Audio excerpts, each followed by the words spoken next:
اعوذ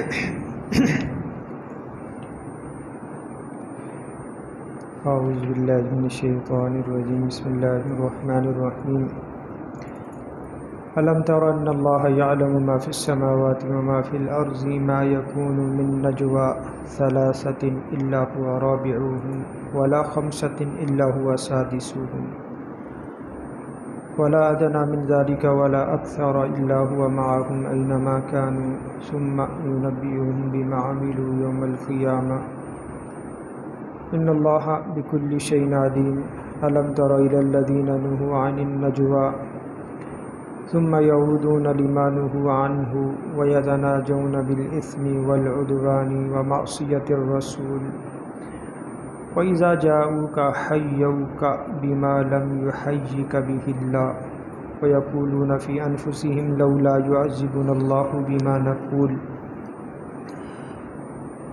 حسبهم جهنم يصلونها فبئس المصير یا ایھا الذین آمنوا اذا تناجیتم فلا تتناجوا بالإثم والعدوان ومعصیة الرسول وتناجوا بالبر والتقوى واتقوا اللہ الذی الیہ تحشرون انما النجوى من الشیطان لیحزن الذین آمنوا وليس بضارهم شیئا الا بإذن اللہ وعلى اللہ فلیتوکل المؤمنون صدق اللہ العظیم۔ سورہ مجادلہ کا دوسرا رکوع آیت نمبر 7 سے آیت نمبر 10 تک ان آیات کے ترجمہ اور تفسیر پر مبنی ہے آج کا درس قرآن۔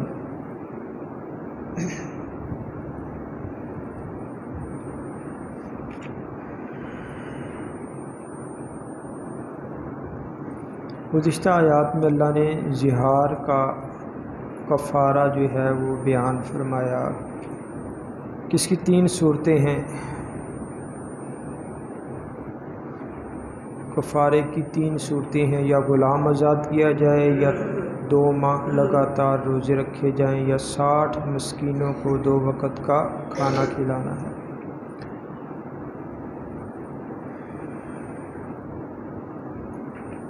آج کی آیات میں اللہ تعالیٰ نزول قرآن کے دور میں یہودیوں کی ایک بری خصلت اور شرارت اور پھر عام معاشرتی جو بیماری ہے جس کی وجہ سے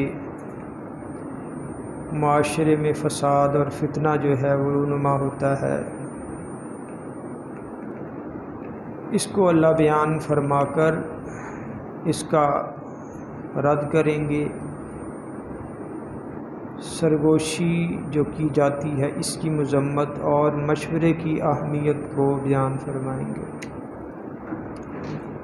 فرمایا الم تر ان اللہ یعلم ما فی السماوات وما فی الارض، کیا تم نہیں دیکھتے کہ بے شک اللہ جانتا ہے جو کچھ آسمانوں اور جو کچھ زمین میں ہے۔ ما یکون من نجوى ثلاثة الا هو رابعهم، کہ نہیں کرتے مشورہ 3 فرد مگر ان کا چوتھا جو ہے وہ اللہ ہوتا ہے۔ ولا خمسة الا هو سادسهم، اور نہ ہی 5 افراد جو ہے وہ سرگوشی کرتے ہیں، مشورہ کرتے ہیں، مگر فرمایا کہ ان کا جو چھٹا ہے وہ اللہ ہوتا ہے۔ ولا ادنى من ذلك ولا اکثر الا هو معهم اینما كانوا، اور نہ ہی اس سے کم اور نہ اس سے زیادہ۔ فرمایا کہ الا هو معهم اینما كانوا، مگر یہ کہ وہ ان کے ساتھ ہوتا ہے اللہ، وہ جہاں کہیں بھی ہوں۔ یعنی اللہ تعالیٰ کا اختیار، اس کا اقتدار، اس اعتبار سے اللہ کی ذات جو ہے وہ حاضر ناظر ہے۔ تو مفسرین کرام فرماتے ہیں کہ یہودیوں کی جہاں اور بہت سی برائیاں تھیں، بری عادتیں تھیں کہ وہ مسلمانوں کے خلاف سازشیں کرتے رہتے تھے، شرارتیں کرتے رہتے تھے۔ وہاں ان کی ایک شرارت یہ بھی تھی کہ کسی مجلس میں دیکھتے کہ مسلمان موجود ہیں یا کسی مسلمان کو آتا ہوا گزرتا ہوا دیکھتے اور یہودی آپس میں بیٹھے ہوتے تو مسلمانوں کو تنگ کرنے کے لیے وہ ایک دوسرے سے سرگوشی شروع کر دیتے تھے، تاکہ مسلمان جو گزر رہے دیکھ رہے انہیں محسوس ہو کہ یہ پتہ نہیں ہمارے خلاف کوئی بات کر رہے ہیں۔ یعنی عملی طور پر تو شرارت کرتے ہی تھے، تنگ کرتے ہی تھے، نفسیاتی طور پر بھی وہ ایسے عیار اور ایسے چلاک تھے کہ نفسیاتی طور پر بھی مسلمانوں کو تنگ کرتے تھے۔ ایسے ہی بس دیکھنا مسلمان کوئی گزر رہا ہے، اس کو دیکھ کے ساتھ ہی جناب بات شروع کر دینی، اس کی طرف دیکھتے بھی رہنا، وہ بیچارہ سمجھے پتہ نہیں میرے خلاف باتیں کر رہے ہیں، پتہ نہیں اب کیا چال چلنی انہوں نے۔ تو یہ یہودیوں کی جو بیماری آج بھی ہمارے معاشرے میں جو ہے یہ فتنے اور فساد کا بڑا ایک ذریعہ ہے۔ اللہ تعالی ہماری اس جو ہے بد اخلاقی اور بری جو خصلت ہے ہماری بھی اور ہماری نسلوں کی بھی حفاظت فرمائے۔ تو فرمایا کہ نہیں جو ہے وہ سرگوشی یا مشورہ کرتے 3 افراد مگر ان میں سے چوتھا جو ہے وہ اللہ ہوتا ہے، اور نہ جو ہے مشورہ کرتے سرگوشی کرتے ہیں 5 افراد مگر ان کا چھٹا جو ہے وہ اللہ ہے۔ فرمایا اس سے کم ہوں 2 افراد ہوں 3 ہوں یا 5 سے زیادہ، جتنے بھی افراد ہوں کوئی بھی معاملہ کریں گے اللہ جو ہے وہ ان کے ساتھ ہے۔ ثم ينبئهم بما عملوا یوم القیامہ، اللہ نے فرمایا پھر قیامت کے دن اللہ انہیں بتا دے گا ان کے اعمال کے بارے میں، وہ جو عمل کیا کرتے تھے اللہ ان کو جو ہے وہ ان کے سامنے بیان کر دے گا، بتا دے گا کہ یہ تمہارے اعمال تھے۔ ان اللہ بکل شیء علیم، بے شک جو ہے اللہ ہر چیز کو جاننے والا ہے۔ جب تک اللہ کی صفات، اللہ کی کبریائی، اللہ کی قدرت، اس کی بادشاہی، اس کا اختیار، اس کو ہم ذہن میں نہیں لائیں گے، اللہ تعالیٰ کا جاہ و جلال اور اللہ کی ذات کا جو روب ہے وہ ہمارے دلوں میں نہیں جو ہے وہ بیٹھ سکتا۔ اللہ کی رحمت کے بارے میں تو یا جو ہے شیطان بھی وسوسے ڈالتا ہے، اللہ کی ذات بڑی رحیم ہے، بڑی کریم ہے جناب، اللہ معاف کر دے گا۔ تو اس گمنڈ پہ اور اس جو ہے مغالطے میں آ کے، بہکاوے میں آ کے انسان گناہ پہ گناہ کرتا چلا جاتا ہے، گناہ پہ گناہ کرتا چلا جاتا ہے۔ جس طرح ایک کولو کا بیل ہوتا ہے، وہ کولو کے گرد گھومتا ہے، وہ سمجھتا ہے یہ چھوٹا سا چکر ہے، چھوٹا سا چکر ہے، میں ابھی کاٹ لوں گا، پھر دوسرا کاٹ لیا، کوئی بات نہیں، چھوٹا سا چکر ہی ہے۔ اور وہ چھوٹے چھوٹے چکر کاٹتے کاٹتے حالانکہ وہ ہزاروں میل جو ہے وہ ایک وقت آتا ہے وہ ہزاروں میل کا وہ سفر کر چکا ہوتا ہے۔ ایسے ہی جو انسان اللہ کی رحمت پہ بھروسہ کر کے گناہ کرتا رہتا ہے نا، اس کا حال بھی کولو کے بیل جیسے ہی ہو جاتا ہے۔ اور پھر ایک وقت آتا ہے پھر اب اس کے کندھوں پہ ہزاروں نہیں لاکھوں گناہوں کا بوجھ ہوتا ہے۔ تو اللہ نے کیا فرمایا کہ اپنی قدرت اور اختیار کو بیان فرمایا۔ اچھا، اس کے علاوہ یہ تو وہ مشورہ سرگوشی ہے جو کسی کے نقصان یا کسی کے خلاف زیادتی یا گناہ کی غرض سے کی جائے۔ ویسے قرآن کریم میں مشورے کی بھی اہمیت ہے، وَشَاوِرْهُمْ فِي الْأَمْرِ، نبی صلی اللہ علیہ وسلم کو حکم دیا گیا کہ آپ جو ہے صحابہ سے معاملات میں مشورہ کیا کریں۔ تو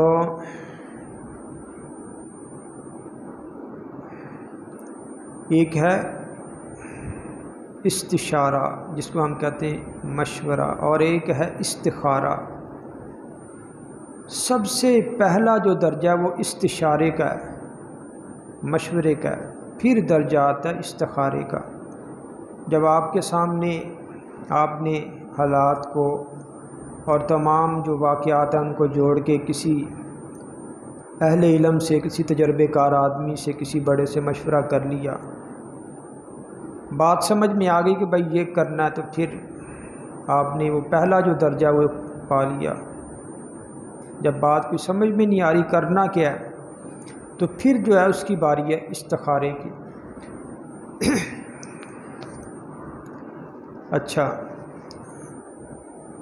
تو اللہ نے کیا فرمایا؟ الم تر الی الذین نہوا عن النجوی ثم یعودون لما نہوا عنہ، کیا آپ نے نہیں دیکھا ان لوگوں کو کہ جن کو روکا گیا سرگوشی سے، ثم یعودون لما نہوا عنہ،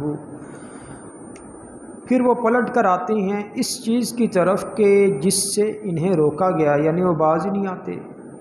وَيَتَنَاجَوْنَ بِالْإِثْمِ وَالْعُدْوَانِ وَمَعْصِيَتِ الرَّسُولِ، اور وہ سرگوشی کرتے ہیں گناہ، زیادتی اور رسول کی مخالفت کے ساتھ، یعنی ان کاموں میں وہ سرگوشی جو ہے وہ کرتے رہتے ہیں۔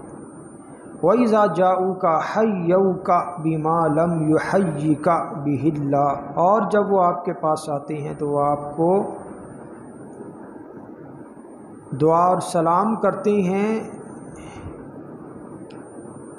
ان الفاظ کے ساتھ یا اس چیز کے ساتھ کہ جس کے ساتھ اللہ نے آپ کو دعا اور سلام نہیں کی ہے۔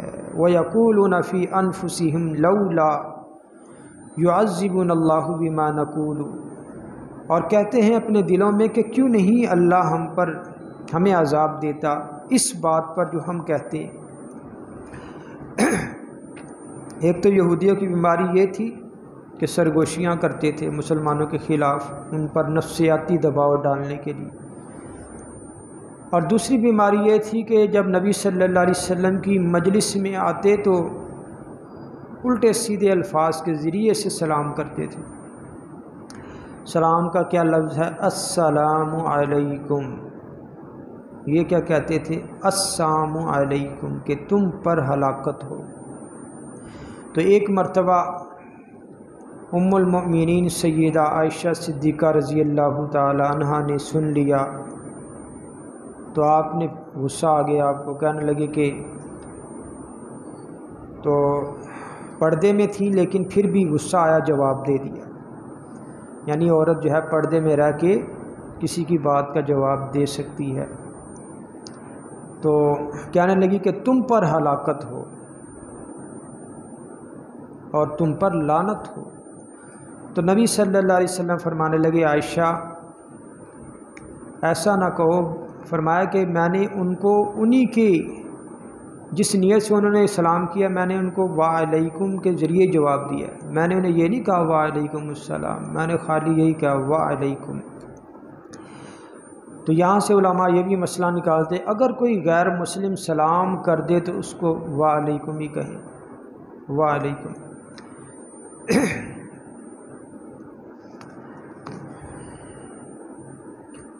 تو دوسری یہ جو بری خصلت تھی، یہ بیماری تھی یہودیوں کی، اس کا بھی رد فرمایا، اور اس کے بعد بڑی وہ ڈٹھائی سے کہتے تھے کہ اگر اپنے دلوں میں کہتے تھے کہ اللہ ہمیں عذاب کیوں نہیں دیتا اس بات پر جو ہم کہتے ہیں، حسبہم جہنم، اللہ نے فرمایا ان کا ٹھکانہ جو ہے جہنم ہے، کہ اللہ نے دنیا میں تو مہلت دے دی، وہ اللہ کی جو ہے حکمت ہے، بسا اوقات اللہ پکڑ بھی کر لیتے ہیں،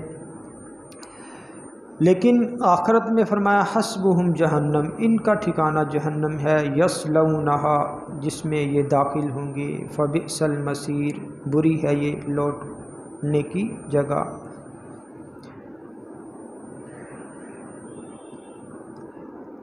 اب گناہ، زیادتی اور رسول کی مخالفت میں جو سرگوشی کی جاتی تھی اس سے روکا گیا، منع کیا گیا، جیسے یہودی کرتے تھے۔ یہود کا جو عمل تھا اللہ نے اس کی مذمت بیان فرما کے اب فرمایا یا ایھا الذین آمنوا اذا تناجیتم، اے ایمان والو جب تم آپس میں سرگوشی کرو، فلا تتناجوا بالاسم والعدوان ومعصیۃ الرسول، تو پھر کیا ہے، سرگوشی نہ کرو گناہ میں زیادتی اور رسول کی مخالفت میں۔ ایک حدیث میں آتا ہے کہ حضرت عبداللہ بن مسعود رضی اللہ تعالیٰ عنہ صحابی رسول ہیں، فرماتے ہیں کہ نبی صلی اللہ علیہ وسلم نے ارشاد فرمایا کہ اذا کنتم ثلاثا، جب تم 3 افراد ہو، فلا یتناجسنان دون صاحبہما فإن ذلک یحزنہ، کہ جب تم 3 افراد ہو تو تم میں سے 2 جو ہے وہ تیسرے کو اکیلا چھوڑ کر سرگوشی نہ کرے۔ کیوں؟ کیونکہ یہ اسے رنج اور غم میں مبتلا کر دے گا، وہ سوچے گا پتہ نہیں ہے میرے خلاف بات کر رہے ہیں، تو اس لیے فرمایا اس 3 جب ہو تو ایک کو چھوڑ کر 2 جنے جو ہے وہ سرگوشی نہ کرے۔ لیکن اب کیا گناہ زیادتی اور رسول کی مخالفت میں سرگوشی سے منع کیا گیا۔ آگے فرمایا وَتَنَاجَوْا بِالْبِرِّ وَالتَّقْوَى، اور سرگوشی کرو نیکی اور تقوی کے ساتھ، یعنی کوئی نیک بات ہے، نیکی کی کوئی بات ہے تو اس میں جو ہے وہ سرگوشی کر سکتے ہو۔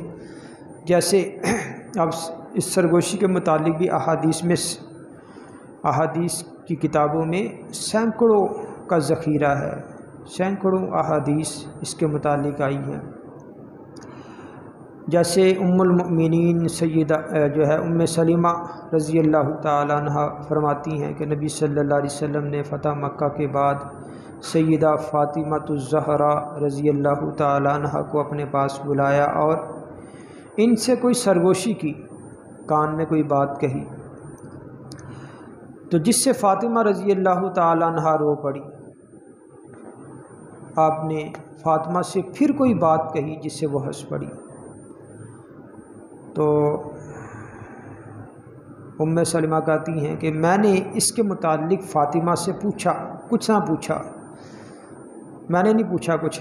فرماتی جب نبی صلی اللہ علیہ وسلم اس دنیا سے رخصت ہو گئے تو میں نے پھر سیدہ فاطمہ سے رونے کی اور ہنسنے کی وجہ پوچھی، تو وہ بولی کہ نبی صلی اللہ علیہ وسلم نے مجھے خبر دی تھی کہ آپ دنیا سے رخصت ہونے والے ہیں، تو میں رو پڑی۔ پھر آپ نے مجھے بتایا کہ خواتین میں جنت کی سردار ہوں سوائے مریم علیہ السلام کے، تو فرماتی کہ میں پھر اس بات پہ میں مسکرا پڑی، میں ہنس پڑی۔ یہی روایت حضرت عائشہ صدیقہ رضی اللہ تعالیٰ عنہ کے متعلق بھی ہے کہ ایسا واقعہ ہوا، تو بعد میں پھر حضرت عائشہ نے حضرت فاطمہ سے پوچھا کہ کیا تم مجھے وہ خبر نہیں بتاؤ گی کہ یہ معاملہ جو نبی صلی اللہ علیہ وسلم سے ہوا؟ فاطمہ نے جواب دیا جی ہاں اب بتاؤں گی۔ پہلی مرتبہ جب حضور صلی اللہ علیہ وسلم نے مجھ سے سرگوشی کی تو آپ نے بتایا کہ جبریل امین ہر سال ایک بار مجھے قرآن سناتے تھے، جبکہ اس سال 2 مرتبہ سنا چکے ہیں، اور جبریل امین نے یہ خبر دی ہے کہ ہر بعد میں آنے والے نبی کی عمر پہلے نبی کی عمر سے نصف ہوتی ہے۔ تو فرمایا کہ حضرت عیسیٰ علیہ السلام کی عمر 120 سال تھی، اور میں یہی سمجھتا ہوں کہ 60 سال پورے ہونے پر میں دنیا سے چلا جاؤں گا، کیونکہ حضرت عیسیٰ علیہ السلام کی کیا تھی 120 سال عمر تھی۔ تو حضرت فاطمہ فرماتی ہیں مجھے اس خبر نے رلا دیا، تو پھر فرمایا کہ اے بیٹی، مومنین کی عورتوں میں کوئی عورت ایسی نہیں جس کی مصیبت تیری مصیبت سے بڑھ کر ہو، لہٰذا صبر کرنے میں کسی عورت سے کم نہیں ہونا۔ آپ نے پھر دوسری بار سرگوشی کی اور مجھے خبر دی کہ میں آپ کے اہل بیت میں سب سے پہلے آپ کے پاس جو ہے پہنچوں گی۔ اور روایات میں آتا ہے کہ نبی صلی اللہ علیہ وسلم کی وفات کے بعد پھر سب سے پہلے سیدہ فاطمہ الزہرا رضی اللہ تعالیٰ عنہا کا ہی انتقال ہوا ہے۔ یعنی نبی صلی اللہ علیہ وسلم نے یہ سرگوشی کی اور ساتھ یہ بھی فرمایا کہ تم جو ہے جنت کی جو خواتین ہیں ان کی جو ہے سردار ہوگی۔ تو حضرت فاطمہ فرماتی ہیں کہ میں پھر مسکرا پڑی۔ تو اللہ نے ایمان والوں کو گناہ، زیادتی اور جو ہے رسول کی مخالفت میں سرگوشی کرنے سے منع فرمایا، لیکن نیکی اور تقوی کے کاموں میں سرگوشی کی اجازت دی۔ واتقوا اللہ الذی الیہ تحشرون، فرمایا کہ ڈرو اس اللہ سے کہ جس کی طرف تم جو ہے اکٹھے کیے جاؤ گے۔ یعنی کوئی بھی معاملہ یہ سرگوشی کا، مشورے کا، تو اگر چند افراد مل کے جناب چھپ چھپ کے کسی فرد یا کسی گروہ کے خلاف مشورہ کر رہے ہیں تو کیا انہیں اللہ سے ڈرنا چاہیے۔ کیوں کہ اللہ کے سامنے بروز قیامت، بروز محشر جو ہے وہ کھڑے ہونا ہے۔ انما النجوى من الشیطان لیحزن الذین آمنوا ولیس بضارهم شیئا الا باذن اللہ، فرمایا کہ بے شک یہ جو اس قسم کا مشورہ اور اس قسم کی سرگوشی ہے، گناہ، زیادتی اور رسول کی مخالفت میں، فرمایا یہ سرگوشی شیطان کی طرف سے ہے۔ لیحزن الذین آمنوا، تاکہ وہ غم میں ڈالے ایمان والوں کو، ان لوگوں کو جو ایمان لائے، ولیس بضارهم شیئا الا باذن اللہ، اور وہ ایمان والوں کو شیطان جو ہے کسی چیز کا بھی جو ہے نقصان نہیں کر سکتا مگر اللہ کے حکم سے، کہ جب تک اللہ کی طرف سے امر جو ہے وہ غالب نہیں آئے گا، اللہ کا حکم نہیں ہوگا، کوئی کتنے ہی مشورے کیوں نہ کرتا رہے، جو ہے کوئی کسی کا نقصان نہیں کر سکتا۔ وعلی اللہ فلیتوکل المؤمنون، اور اللہ پر جو ہے ایمان والوں کو چاہیے کہ وہ بھروسہ کریں۔ تو اس لیے اگر کوئی سرگوشی کرتا ملے تو پھر وسوسوں میں پڑھ کے جناب شیطان ہے نا، پھر وسوسے ڈالتا ہے، تو اللہ پہ بھروسہ کرنا چاہیے اور اللہ سے جو ہے مدد مانگنی چاہیے۔ تو یہ آیت نمبر 10 تک دو حکم اللہ نے آج کی آیات میں اللہ نے بیان فرما دیے۔ ایک تو سرگوشی نہ کی جائے، دوسرا یہودیوں کا جو فعل بد تھا کہ نبی صلی اللہ علیہ وسلم کے پاس آتے تو ان الفاظ کے ساتھ سلام کیا کرتے تھے کہ جن کا معنی سلام اور سلامتی کا نہیں بلکہ نقصان اور ہلاکت کا ہوا کرتا تھا۔ اللہ تعالیٰ نے اس کی بھی مذمت فرمائی۔ آگے جو آیات آ رہی ہیں یہ بھی اہل ایمان کی باہمی جو معاملات اور مجالس ہیں ان کا اٹھنا بیٹھنا، اس کے بارے میں ہے۔ یا ایھا الذین آمنوا اذا قیل لکم تفسحوا فی المجالس فافسحوا یفسح اللہ لکم، کہ مجالس میں کھل کر اور دوسروں کے لیے گنجائش رکھ کر اس طور پر بیٹھنا چاہیے۔ تو انشاءاللہ آئندہ کی جو آیات میں اللہ تعالیٰ اور کیا ارشاد فرما رہے ہیں، کیا حکم فرما رہے ہیں، اس کو آئندہ دیکھیں گے۔ دعا ہے اللہ تعالیٰ ہمیں قرآن کریم کے تمام حقوق، اس پر ایمان، اس کی تلاوت، اس کا سمجھنا اور قرآن پر قرآن کو آگے پھیلانے کی ہم سب کو توفیق عطا فرمائے۔ الحمدللہ رب العالمین، والصلاۃ والسلام علی رسولہ النبی الکریم۔ یا ارحم الراحمین، ہمیں قرآن کو پڑھنے، سمجھنے اور اس پر عمل کرنے کی توفیق عطا فرما۔ یا ارحم الراحمین، حاضرین مجلس کی جتنی بھی جائز حاجات ہیں، خواہشات ہیں، ضروریات ہیں، اللہ اپنے پاک کلام اور اپنے حبیب کے صدقے وسیلے سے ان کی تمام حاجات کو پورا فرما۔ ان کے علم میں، عمل میں، صحت میں، عمر میں، مال میں، رزق میں، اولاد میں، کاروبار میں برکت عطا فرما۔ وصلی اللہ تعالی علی خیر خلقہ محمد وعلی آلہ وصحبہ اجمعین، آمین آمین۔